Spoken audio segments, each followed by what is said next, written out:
Pria bernama Agus Soleh, 37, diduga kuat dimutilasi dalam kondisi hidup oleh pelaku Eko Fitrianto.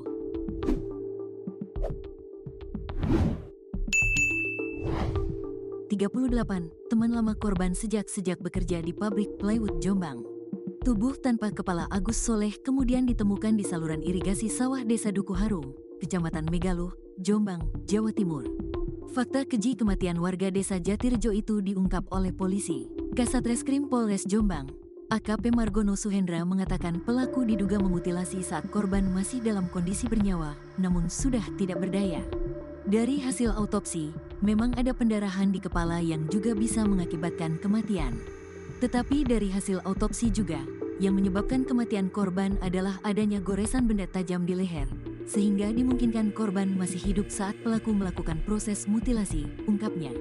Pada Sabtu, tanggal 8 Februari tahun 2025, keduanya menghabiskan waktu bersama sambil menenggak minuman keras.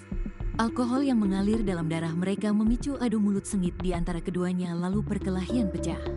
Eko menghantam kepala Agus dengan pukulan keras hingga korban jatuh tak berdaya masih dalam kondisi hidup.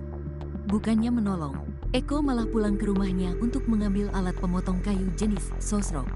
Dengan alat inilah, ia memenggal kepala korban saat korban masih dalam kondisi lemah, tetapi belum sepenuhnya meninggal. Setelah membunuh Agus dengan cara sadis, Eko memindahkan tubuh korban ke aliran irigasi agar darahnya hanyut terbawa air, menghilangkan kemungkinan ditemukannya bercak darah di tempat kejadian perkara, TKP. Ia kemudian membawa kepala Agus ke Sungai Ngereco, Desa Sidomulyo, lalu membuangnya. Kepala korban ditemukan di Sungai Konto, Desa Pesantren, Kecamatan Tembelang, beberapa hari kemudian. Untuk semakin menghilangkan jejak, pakaian korban juga dibuang di Sungai Dusun Beweh, Desa Ngogri. Namun, penyelidikan yang dilakukan polisi akhirnya berhasil mengungkap kejahatan ini dan menemukan hubungan antara potongan kepala dan jasad korban. Fakta yang lebih mengejutkan adalah setelah melakukan pembunuhan, Eko tidak melarikan diri.